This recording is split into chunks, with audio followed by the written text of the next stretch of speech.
Alhamdulillah, we praise God. وأشهد أن لا إله إلا الله وحده لا شريك له.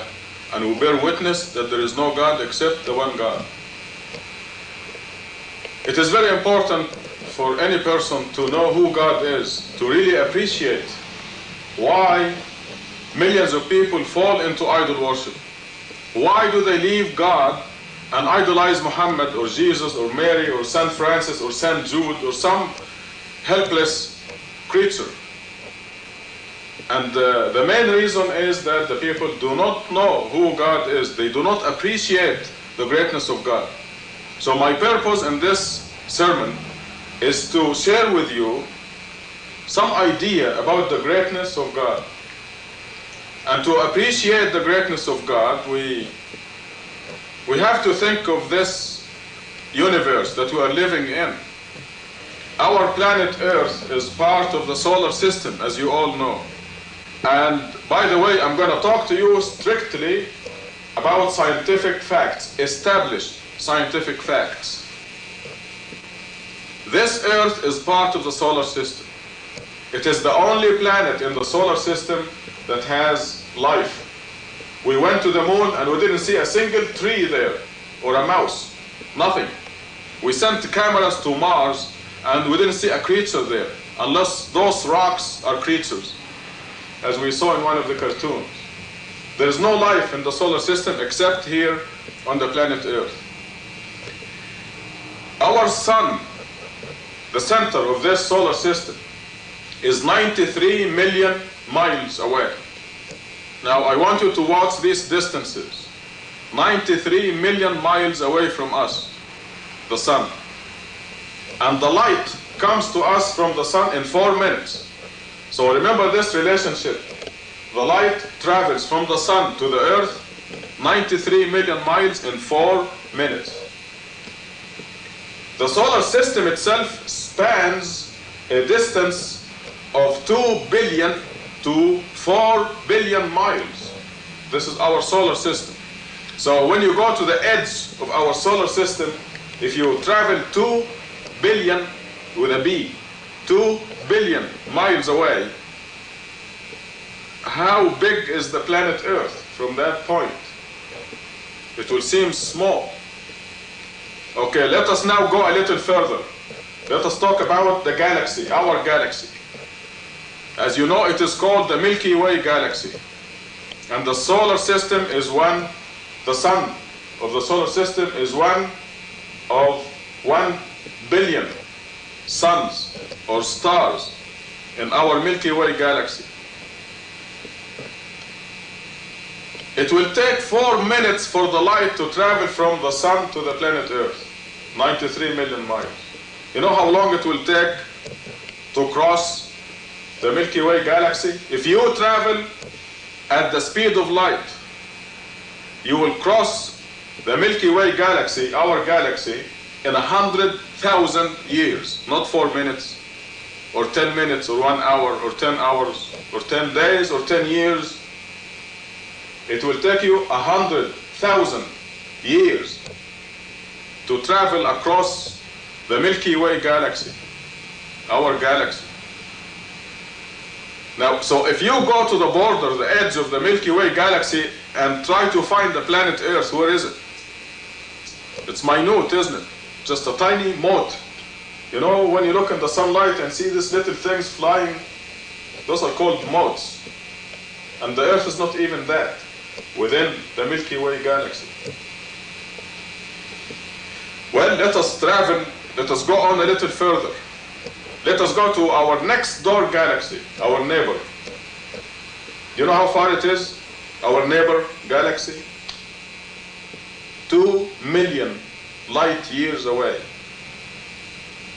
So if you're cooking something and you want to borrow some salt or some sugar from your neighbors, don't go to the next door galaxy.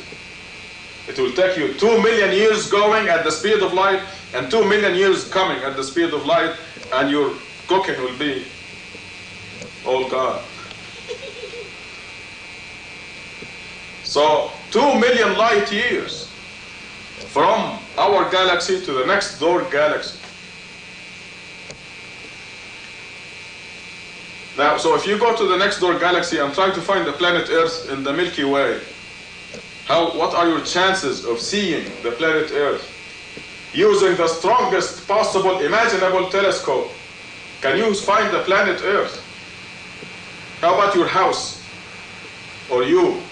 Or any human being like Jesus or Muhammad?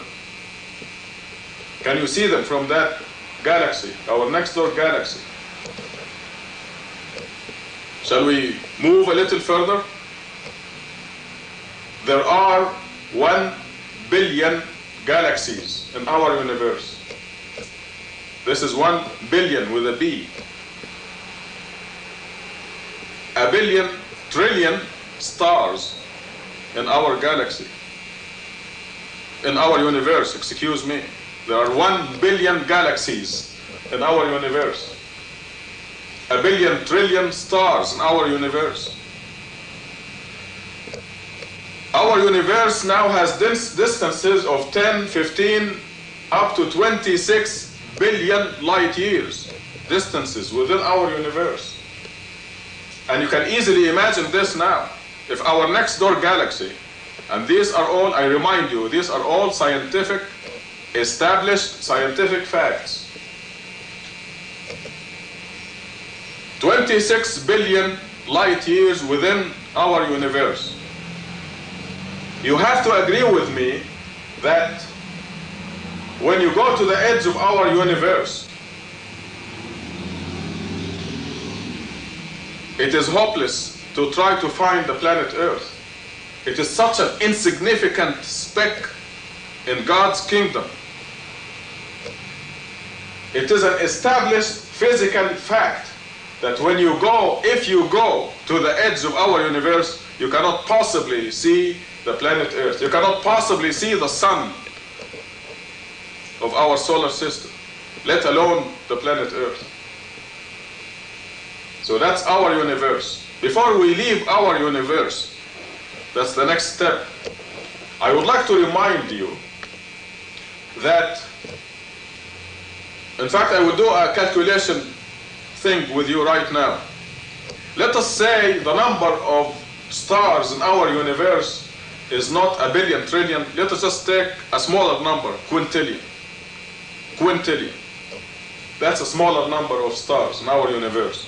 And let us count from 1 to quintillion, taking 1 second per count. It's like, let us say we're counting the stars. 1, 2, 3, 4, 1 second per count. So we take 1 quintillion, divide by 60. You get the number of minutes it will take you to count from 1 to quintillion. Then you take this number and divide by 60 again, you get the number of hours it will take us to count from 1 to quintillion. Now you take this last product and divide by 24, and you get the number of days it will take you to count from 1 to quintillion. These are physical facts, as you see, it's just a simple dividing by the seconds, the minutes, the hours, and the days. Divide by 7, you get the number of weeks. Then you divide by 4, you get the number of months. You divide by 12, you get the number of years. It will take you to count, just count, a quintillion stars. You know how long it will take you? How many years? This is a mathematical, physical fact. It will take you 32 billion with a B, 32 billion years just to count a quintillion stars in our universe. And God created them. God didn't just count them, God created them. And we are talking only about stars in our universe. We're not talking about the planets that go with those stars. We're not talking about the uncountable decillions of heavenly bodies and meteorites that are in our universe. We're talking only about stars. The sun is one of the stars, our sun. By the way, it is one of the dim stars. The bright stars, the definition of a bright star is, it must be at least 1,000,000 times as bright as our sun. Look outside and see how bright the sun is. A bright star has to be 1,000,000 times as bright as this, as our sun. We had a conference here at the University of Arizona that dealt with bright stars only, and the sun was not one of them, because by definition a bright star is 1,000,000 times as bright as our sun. So it will take you 32 billion years just to count, not to create, just to count a quintillion of the billion trillion stars we have in our universe. That's our universe. Now prepare for a shock. This universe, our universe, vast as we can imagine, is only one of 7 universes. And it is the smallest and the innermost of the 7 universes. This is a fact that is in the Quran, proven by the Quran's mathematical code. We are all now familiar with the mathematical code of the Quran that proves that every word is from God, that it is not written by a human being, that it is God's message to the world. And these mathematically proven statements say that our universe, with its billion trillion stars, a billion galaxies, 26 billion light year distances, is the smallest and innermost of 7 universes. Can you imagine how big the second universe is? If our universe is 26 billion light years across, the second universe, can you imagine how big it is? How about the third universe? The fourth that is around these? You can imagine 7 balls inside each other. The fifth universe, I don't think you can imagine the size of the fifth universe. How about the 6th universe and the 7th? I can tell you right now, there is no number in the world that can describe or measure the circumference of the 7th universe. Actually, the first universe. We are the 7th universe, the innermost of the 7 universes. There is no number that will describe the circumference of the first universe. Now prepare for another shock. Most of you are familiar with that statement in the Quran in Surah 39, where God says He is holding the 7 universes within the fist of His hand. In Arabic, in the Quran, وَالسَّمَاوَاتُ مَطْوِيَّاتٌ بِيَمِينِهِ. God is not holding the 7 universes like this in 2 hands. God is holding the 7 universes in 1 hand. And this is allegorical description to give us an idea about the greatness of God and who God is. It's an allegorical idea to make us appreciate the greatness of God, and to make us appreciate and realize the blasphemy of saying that such great God has a human son on the tiny, tiny speck called the planet Earth. I mean, how can that be? We are a fortunate generation in that with the established scientific facts, we can appreciate the greatness of God. And God tells us who He is in His message to the world, the Quran. And with the sciences we now accomplished, we appreciate that greatness. And therefore, we can appreciate the grossness, the blasphemy of saying that God had a wife or a mother or a son. We can appreciate, we can realize how blasphemous, how terrible it is to say that God has a partner, another God with Him. How can we idolize Muhammad, the tiny human being who existed on a tiny planet called Earth, in a tiny solar system?